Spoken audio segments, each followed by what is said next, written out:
सुप्रभात विद्यार्थी मित्रांनो, तुम्ही पेन्सिलच्या साह्याने कोऱ्या पानावर काय काढतात रे?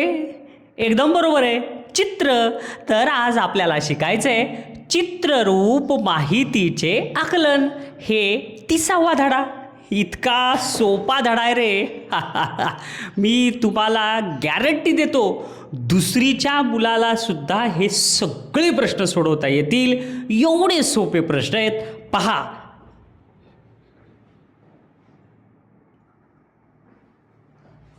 चला पहा बरं. प्रश्न पहिला, दिलेली चित्ररूप माहिती अभ्यासून त्यावर आधारित प्रश्नांची उत्तरे लिहा. इतका सोपा भाग आहे. पण कधी चित्र समजल्यानंतर तुम्ही बसनं प्रवास करायला जातात आणि बसची पाटी तुम्ही नीट वाचली, मुंबईवरून तुम्हाला पुण्याला जायचं तर मुंबई पुणे ही पाटी वाचली तर त्या बसचा प्रवास सगळा व्यवस्थित होईल. आणि तुम्ही जर पुणे मुंबईचा असली पाटीत बसलात तर तुम्ही पोहोचणार नाहीत तुम्हाला जिथं पाहिजे तिथं. त्याच्यामुळे हे चित्र आहेत सगळे, हे समजून घ्या मुलांनो. फार फार फार सोपं आहे. आता काय, पाळीव प्राण्यामध्ये चित्र बघा बरं पुस्तकात. कोंबडीचं चित्र दिलंय, म्हशीचं दिलंय, शेळीचं दिलंय, मेंढीचं दिलंय. आणि ह्या चित्राच्या पुढं पाळीव प्राणी पाळणाऱ्यांची संख्या दिली आहे. हे चित्र दिलेत बरं का, माणसांचे असे बरोबर दिलेत ना.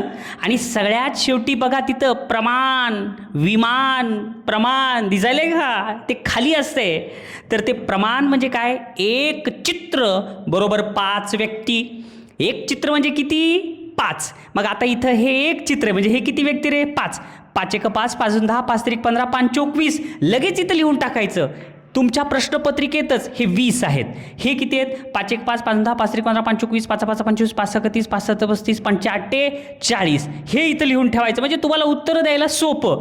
हे किती आहेत, 1 2 3 4 5 6 7, 7 5 35. हे 35 आहेत.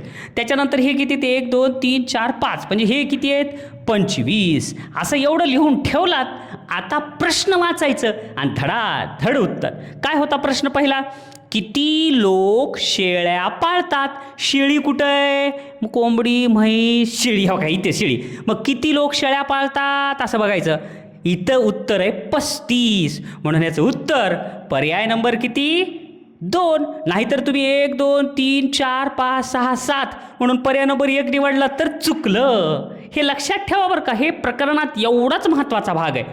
35 कसं आलं कळालं, एक चित्र बरोबर 5 व्यक्ती म्हणून इथं झाले 35. म्हणून पहिल्याच उत्तर पर्याय नंबर 2 झाला. किती सोपा प्रश्न होता. लगेच बघा दुसरा प्रश्न. काय दिले दुसऱ्या प्रश्नात, तर काय आहे दुसऱ्या प्रश्नात, कोणता प्राणी पाळणाऱ्यांची संख्या सर्वात कमी आहे? आता हे पाळीव प्राणी. मग हे पाळीव प्राणी पाळणाऱ्यांची संख्या सगळ्यात कमी कुणाची आहे? कोंबडीची 20, म्हशीची 40, 35, 25. सगळ्यात लहान तर 20 आकडा आहे. 20 कुणाचा आहे? कोंबडीचा. म्हणून उत्तर आहे कोंबडी. म्हणून पर्याय किती, 1. दुसऱ्याचं उत्तर पर्याय नंबर 1. लगे 1ला रंगवा. तिसरा प्रश्न काय म्हणले, कोणता प्राणी पाळणाऱ्यांची संख्या सर्वात जास्त आहे? आता म्हणले ह्याच्यातलं पाळीव प्राणी पाळणाऱ्यांची सगळ्यात जास्त संख्या कोणती आहे? कोंबडीची 20. आता इकडं सुद्धा बघायची गरज नाही, इकडंच बघायचं. मोठी संख्या कोणती सगळ्यात? 40. मग 40 कोण आहे रे, तंतोतंत बघायचं बरं का, म्हैस. करेक्ट. म्हणून तिसऱ्याचं उत्तर म्हैस कितव्या नंबरला आहे? 3च. म्हणून तिसऱ्याचं उत्तर 1 2 3 4 वर्तुळ काढा, तिसरं रंगवा.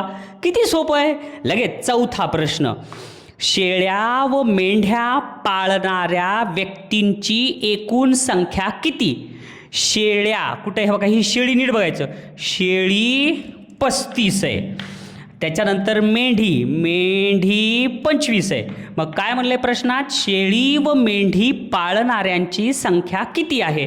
5 आणि 5 10ला 0, हातचा आला 1, 3 आणि 3 6, 60 आहे का पर्यायात? पर्याय नंबर 2. लगेच चौथ्याचं उत्तर दुसरं वर्तुळ तंतोतंत रंगवा. झालं. 5वा प्रश्न, तक्त्यात एकूण किती व्यक्तींची माहिती दिली आहे? आता हे तक्ता आहे. हे चित्र आहेत. मग ह्या एवढ्या सगळ्या व्यक्तींची माहिती दिली म्हणजे किती दिली आहे, म्हणजे ह्यांची बेरीज करायचं. बघा बरं किती वेळ वाचला तुमचा. म्हणून सगळ्यात सुरुवातीला आला रे प्रश्न, इथं धडाधड बेरीज करून ठेवायचं. मग किती 5 आणि 5 10ला 0, हातचा आला 1, 3 3 6 आणि 4 10 आणि 2 12, 120. हे 120 कुठं आहे पर्यायात? 120 सापडलं, पर्याय नंबर 4. म्हणून पाचव्याचं उत्तर 1 2 3 4 4 नंबरचं वर्तुळ रंगवा. अशा प्रकारे किती सोपा होता प्रश्न पहिला. आकृती बघायची नुसती मुलांना, म्हणजे नुसतं चित्र बघायचे आणि चित्र बघून धडाधड उत्तरं व्यवस्थित शोधायचे आणि बरोबर त्या क्रमांकाचं वर्तुळ रंगवायचं. पहा पुढचा प्रश्न.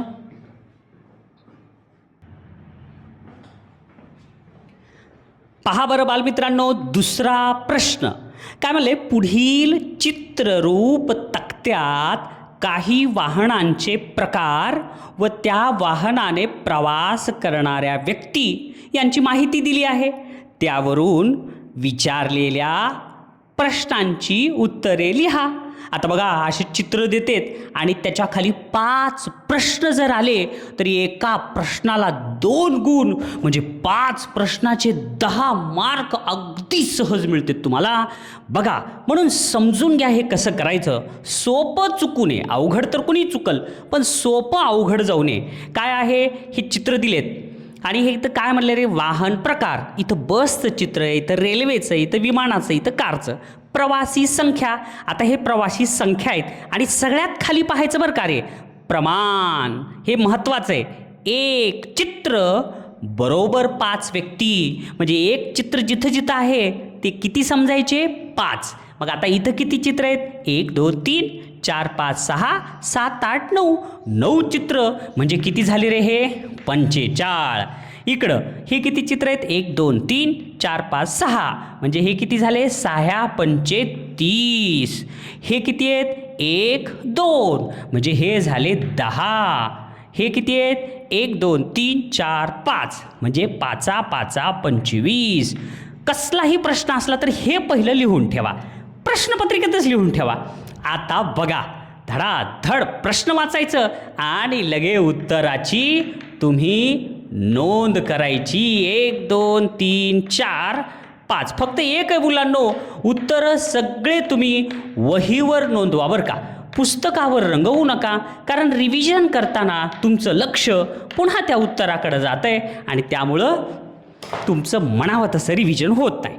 काय म्हणले बघा आता, प्रश्न दुसऱ्यामधलं पहिलं, एकूण प्रवासी संख्या किती आहे. आता एकूण प्रवासी म्हणजेच काय, हे प्रवासी संख्या. मग हे सगळेच प्रवासी संख्या विचारली आहे म्हणजेच काय रे, ह्यांची बेरीज करा. बेरीज, सगळीच बेरीज इथं किती येते, 5 आणि 5 10ला 0, हातचा आला 1.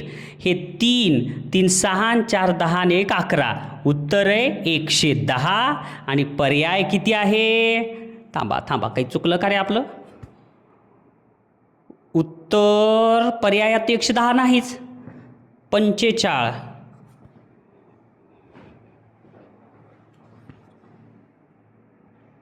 हां, इथं जे लिहिलंय ते बरोबर आहे पण पुस्तकामध्ये इथं 4 चित्र आहेत. इथं येतंय 20.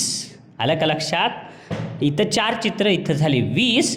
मग आता इथं एकक स्थानी 5 आणि इथं 3 4 आणि 3 7 8 9 10, हातचा येतच नाही 10, म्हणजे हे झाले 105. म्हणजे उत्तर पर्याय नंबर 1 105ला रंगवा. फार सोपा होता प्रश्न. प्रश्न दुसरा, बसने प्रवास करणाऱ्यांची संख्या. बसनं प्रवास करणाऱ्यांची संख्या म्हणजे ही, बसनं प्रवास करणाऱ्यांची संख्या आगगाडीने प्रवास करणाऱ्यांच्या संख्येपेक्षा कितीने जास्त आहे. आगगाडीचं कुठं आहे, इथं 30. मग बसनं प्रवास करणारी संख्या ह्याच्यापेक्षा कितीनं जास्त आहे. मग काय, 45 वजा 30, इथं 5 आणि इथं 1, 15ने जास्त आहे. आणि त्याचं उत्तर पर्याय नंबर 2. लगेच बघायचं, लगेच उत्तर लिहून टाका. तिसरा प्रश्न काय म्हणलंय तिसऱ्या प्रश्नात, चित्र समोर पाहिजे बरं का मुलांनो, चित्र समोर असेल तरच तुम्हाला हे सगळे उत्तर येतील. बस व मोटारीने प्रवास करणाऱ्यांची एकूण संख्या किती? हे बघा, बस ही बसची संख्या आणि कार म्हणजे मोटारीची संख्या, मग ह्यांची मिळून एकूण संख्या विचारले. मग 40 आणि 20, 45 अधिक 20 किती आलं? 5. 65 कुठं आहे का पर्यायात? आहे. पर्याय नंबर 3. तिसऱ्याचं उत्तर पर्याय नंबर 3. पुढचा प्रश्न काय म्हणले? पुढचा प्रश्न पहा, त्या प्रश्नात काय आहे? चौथा, कोणत्या वाहनाने जाणाऱ्या प्रवाशांची संख्या सर्वात कमी आहे? मग कोणत्या वाहनानं जाणाऱ्या प्रवाशांची संख्या सगळ्यात कमी आहे? वाहन प्रकाराकडे बघायचं नाही किंवा या प्रवासी संख्येकडे बघायचं नाही, आपण उत्तर काय काढले ते बघा. 45, 30, 20, 10. 10 कोण रे? मग ही माणसं. हे कोणीतरी विमान. राईट. मग पर्यायात कुठे विमान आहे? सापडलं. पर्याय नंबर 3 झालं. आलं उत्तर. 3ला व्यवस्थित रंगवा. पुढचा प्रश्न 5वा, आगगाडीने व बसने प्रवास करणाऱ्यांची संख्या. आगगाडीनं आणि बसनं, आगगाडी आणि बसने प्रवास करणाऱ्यांची संख्या मोटारीने प्रवास करणाऱ्यांच्या संख्येपेक्षा कितीने जास्त आहे? मोटारीनं प्रवास करणारे 20च आहेत आणि हे किती आहेत रे? 45 अधिक 30, 5, 4 आणि 3, 7, हे 75 आहेत. मग 75मधून किती वजा करावी लागतील? कशाचं वजा करायचं आहे? मोटारचं. म्हणजे हे बघा, इथं 20 वजा करा. मोटार म्हणले आपण कार नाव दिले बरं का. 5मधून 0 गेले 5, 7मधून 2 गेले 5, 55 जास्त आहे. मग पर्याय नंबर किती? 4. उत्तर त्याचं काय येईल? पर्याय नंबर 4 5व्याचं झालं. अशा प्रकारे बालमित्रांनो, हे प्रश्न दुसरा आणि त्याच्यातले 5 अंतर्गत प्रश्न हेही पूर्ण झाले. समजलं तुम्हाला? किती सोपे आहेत मुलांनो. सोपं अवघड जाऊ देऊ नका, एवढंच तुम्हाला माझं सांगणं आहे. पाहूया प्रश्न 3. काय दिले पहा. प्रश्न मन लावून वाचायचा बरं का रे मुलांनो, घाई करायची नाही. उत्साहामध्ये खूप सोपा प्रश्न आहे, माझ्या आवडीचा प्रश्न आलाय म्हणून गडबडीमध्ये एखादा शब्द तुम्ही विसरलात, मग सगळं चुकतंय बरं का. तमानी वाचा. प्रश्न 3. पुढील चित्रालेखात काही खेळ व ते खेळ खेळणारे विद्यार्थी यांची माहिती दिली आहे. त्यावरून विचारलेल्या प्रश्नांची उत्तरे लिहा. मग पहिल्यांदा नीट बघायचं. खेळ, लेझिमचा खेळ, क्रिकेटचा खेळ, टेबल टेनिसचा खेळ, हॉकीचा खेळ आणि हे खेळ खेळणारे मुलांची चित्र दिलेत. तर आता प्रमाण सगळ्यात महत्त्वाचं बघायचं. लगेच एक चित्र बरोबर 2 विद्यार्थी म्हणले बरं का रे. आता एक चित्र म्हणजे किती जण? 2 जण. मग लगेच बेरीज करून टाकायचं. टोटल 1, 2, 3, 4, 5 चित्र म्हणजे हे झाले 10 जण. 1, 2, 3, 4, 5, 6, 7, 8, 9 चित्र म्हणजे 18 जण विद्यार्थी. 1, 2, 3, 4 चित्र म्हणजे 8 जण. इथं 1, 2, 3, 4, 5, 6, 7 चित्र म्हणजे 14 जण. हुश, एवढं तुम्ही लिहिलात शांत चित्ताने. झाले रे तुमचे 10 मार्क घट्ट झाले. बघा आता काय प्रश्न पहिला. कोणता खेळ खेळणाऱ्या विद्यार्थ्यांची संख्या सर्वात कमी आहे? मग कोणता खेळ खेळणाऱ्या विद्यार्थ्याची संख्या कमी आहे? खेळाकडे नाही बघायचं, इकडे बघायचं. 10, 18, 8, 14, 8. मग 8 कोण आहे? तर टेबल टेनिस. मग पर्याय नंबर किती? 3. पहिल्याचं उत्तर पर्याय 3ला रंगवा. दुसरा प्रश्न. कोणता खेळ खेळणाऱ्या विद्यार्थ्यांची संख्या सर्वात जास्त आहे? चित्रात पण जास्त आहे आणि खरोखर असंही ते मुलांना जास्तच आवडतंय. मग कोणता खेळ आहे? 10, 8, 14, 14पेक्षा मोठा 18. 18 कोण आहे? क्रिकेट. Right, cricket. म्हणून त्याचं उत्तर पर्याय नंबर 2. पुढचा प्रश्न काय म्हणले? क्रिकेट खेळणाऱ्यांपेक्षा हॉकी खेळणाऱ्यांची संख्या कितीने कमी आहे? क्रिकेट खेळणाऱ्यांपेक्षा म्हणजे 18 जणांपेक्षा हॉकी खेळणारे किती? 14. कितीने कमी आहे? 4ने कमी आहे. म्हणून उत्तर तिसऱ्याचं पर्याय नंबर 4. पुढचा प्रश्न चौथा. काय म्हणले चौथ्या प्रश्नात? टेबल टेनिस खेळणारे विद्यार्थी व लेझीम खेळणारे विद्यार्थी यांच्या संख्येत कितीचा फरक आहे? टेबल टेनिस आणि लेझीम, मग ह्यांच्या संख्येत 10मधून 8 गेले, 10मधून 8 गेले, 2चा फरक आहे. म्हणून उत्तर पर्याय नंबर 1. एवढ्या मेहनतीनं उत्तर काढलं तर वर्तुळ योग्य रंगवा बरं. पुढचा प्रश्न 5वा काय आहे? एकूण किती विद्यार्थ्यांची माहिती या तक्त्यात दिली आहे? हे प्रश्न कसलंही असू द्या, याची येतच बघा, सगळ्याचं टोटल करायचं, लगेच बेरीज करा. मग काय येईल? 8 एक 8, 8 दुनी 16, 16 आणि 4 20, 20ला 0 हातच्या आले 2, 2 आणि 1 3, 4 5, 50 उत्तर. पर्याय नंबर किती? 4. 5व्याचं उत्तर 4. झालं मुलांनो. अशा प्रकारे आपला प्रश्न तिसरा सुद्धा संपला. समजलं ना तुम्हाला? चला सोडवा पुढचा प्रश्न. बघूया पुढचा प्रश्न. प्रश्न चौथा. काय म्हणलात? शिकवायची गरज नाही? आलंय तुम्हाला? अरे बरोबर आहे तुमचं. इतके सोपे प्रश्न आहेत की तुम्हाला शिकवायची गरजच नाही. तरीही मी तुम्हाला शिकवायलोय. तुमचे उत्तरं आणि हे तपासून घ्या. पुढील चित्ररूप तक्त्यांचे निरीक्षण करा व त्या आधारे विचारलेल्या प्रश्नांची उत्तरं लिहा. बघा बरं काय दिले आता? चित्ररूप तक्ता. काय दिलाय? इथं दिले धान्य, धान्याच्या खाली तांदूळ, गहू, बाजरी, ज्वारी आणि इथं पोते, पोत्यांचे चित्र आहेत आणि प्रमाण. 1 पोत्याचं चित्र बरोबर 12 पोती. मग आता 1 पोतं जर दिसलं तर हे किती येत रे? 12. म्हणजे 4चे लगेच टोटल लिहून टाका. 12 एक 12, 12 दोन्ही 24, 12 त्रिक 36, 12 चोक 48, 12 एक 12, 12 दोन 24, 12 त्रिक 36. इथं आले 36. 12 एक 12, 12 दोन्ही 24.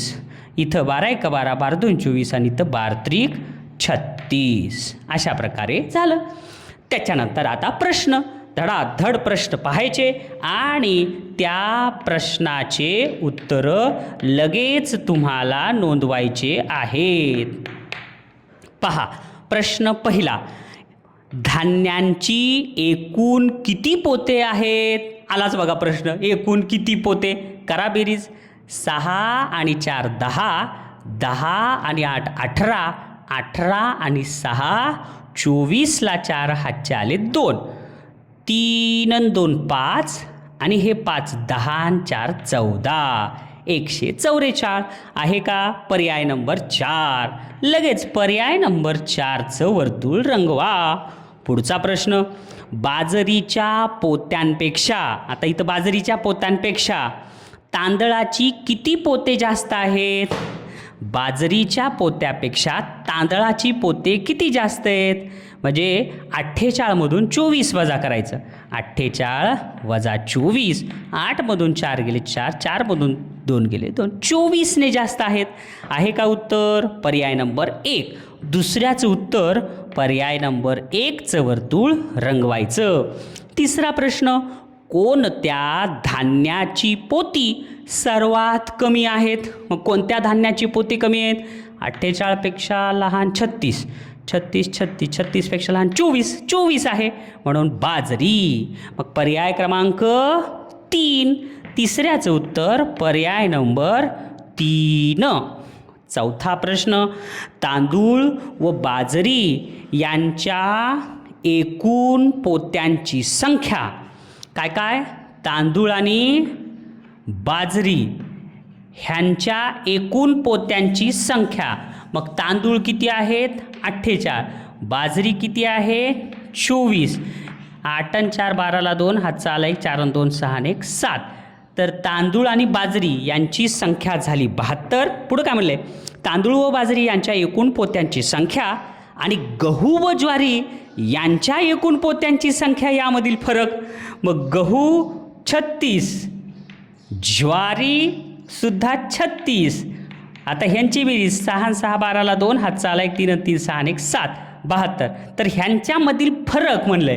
मग 72 72 आणि 72मधून 72 गेले, शून्य उरले. फरक तर तोंडीच होता. म्हणून उत्तर आहे पर्याय नंबर 4 0. बघा बरं, एका प्रश्नात 3 3 4 4 प्रश्न टाकतेत, पण तुम्ही गोंधळून जायचं नाही. 5वा प्रश्न, गहू आणि तांदूळ यांच्या पोत्यांच्या एकूण संख्येपेक्षा, गहू आणि तांदूळ कुठे गेले रे गहू, हे बघा हे गहू आणि तांदूळ यांच्या पोत्यांच्या एकूण संख्येपेक्षा ज्वारी व बाजरी यांच्या पोत्यांची एकूण संख्या कितीने कमी अथवा जास्त आहे. आता हे जरा बघा, असे प्रश्न येतात बरं का परीक्षेत तुम्हाला चुकवण्यासाठी. मग गहू आणि तांदूळची बेरीज किती, 48 अधिक 36, 6 6 12 13 14ला 4, हातचा आला 1 4 आणि 4 8, ह्याची आली 84, ह्याची 24 आणि 36, 6 आणि 4 10ला 0, हातचा आला 1 3 आणि 2 5 आणि 1 6 60. तर आता बेरीज तर गेली, पुढं काय म्हणले, यांच्या पोत्यांची एकूण संख्या कितीने कमी अथवा जास्त आहे. तर मग आता वजाबाकी करायचं, 84मधून 60 काढा. मग 84 वजा 60, 4 8मधून 6 गेले 2, 24ने आता कमी का जास्त हे लक्षात ठेवा बरं का. पर्याय 1 का 2 हे गोंधळ होते बरं का. मग काय म्हणले प्रश्न समजून घ्या. तांदूळ आणि गहू ह्यांची बेरीज म्हणजे ही 84 ही संख्या 60पेक्षा कमी आहे का जास्त आहे, तर जास्त आहे. म्हणून याचं उत्तर 24ने जास्त, पर्याय नंबर 2. आलं का लक्षात. झालं, पर्याय 2 रंगवा. अशा प्रकारे चौथाही प्रश्न आपला संपूर्ण संपला. आता पाहूया त्याच्या पुढचा प्रश्न.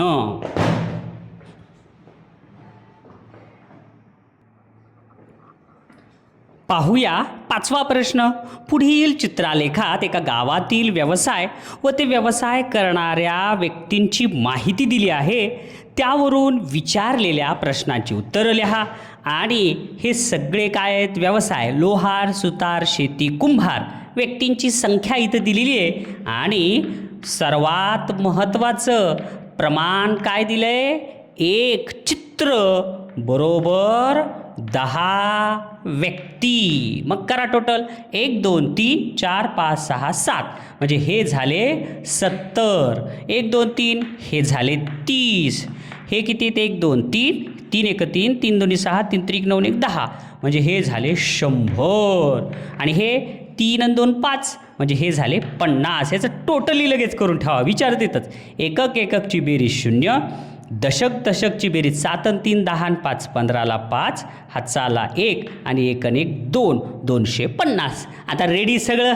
आता येऊ द्या प्रश्न, कसलाही प्रश्न येऊ द्या, तुमच्यासाठी सोपाच आहे. पहिलाच प्रश्न, एकूण किती व्यक्तींची माहिती दिली आहे. आलं का. आपण म्हणलं होतं तेच प्रश्न आला.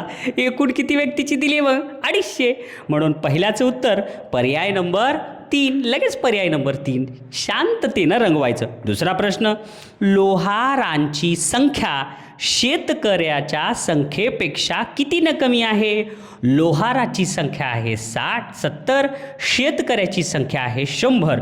मग आता ही लोहाराची संख्या शेतकऱ्याच्या संख्येपेक्षा कितीनं कमी आहे. 100मधून 70 वजा केले तर उरतात 30. 30ने कमी आहे. म्हणून उत्तर पर्याय नंबर 1. तोंडी वजा बाकी सुद्धा करायची गरज नाही. तिसरा प्रश्न, कोणता व्यवसाय करणाऱ्या व्यक्ती सर्वात कमी आहेत. मग सर्वात कमी कोण आहे, 50 100 70 30चे कोण आहे, सुतार. म्हणून ह्याचं उत्तर सुतार काम, पर्याय नंबर 2. तिसऱ्याचं उत्तर. चौथा प्रश्न, कुंभार काम करणाऱ्या किती व्यक्ती आहेत. कुंभार काम करणारे 1 2 50 आधीच काढलं आहे आपण. मग त्याचं उत्तर पर्याय नंबर 4. चौथ्याचं उत्तर पर्याय नंबर 4 झाला हे पण प्रश्न. पाचवा प्रश्न, सुतार व कुंभार यांची एकूण संख्या.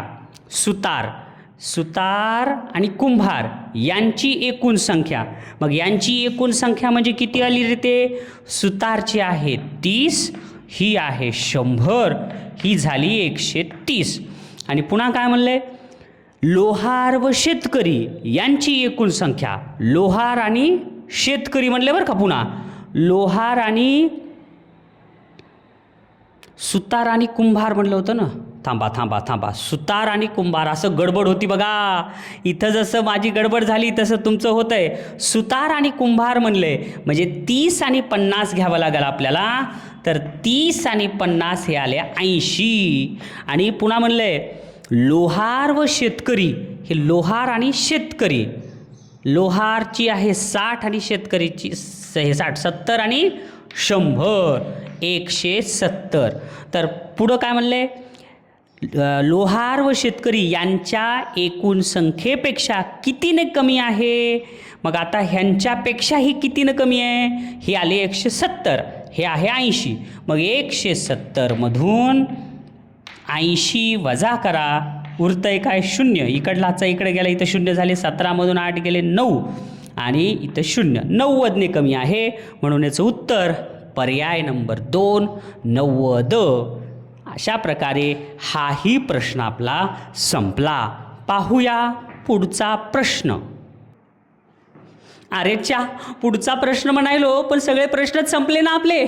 अशा प्रकारे बालमित्रांनो, अतिशय सोपं असलेलं हे प्रकरण आपलं संपलेलं आहे. खरं तर नमुना प्रश्न मी घेणार होतो पण त्याच्यातच उत्तरं दिलेले, तरी ते फार सोपं आहे, तुम्हालाही ते लक्षात येईल. जर तुम्हाला काहीही अडचण असेल तर मला अवश्य कॉमेंट करा, मी त्याचं समाधान करण्यासाठी आणखीन एखादा व्हिडिओ प्रसारित करतो. पण तुम्ही जेवढा भाग शिकवलेला आहे तेवढा मजबूत पक्का करा, जेणेकरून यावर आधारित आलेले प्रश्न जर परीक्षेत आले तर तुम्ही त्याच्यात पैकीचे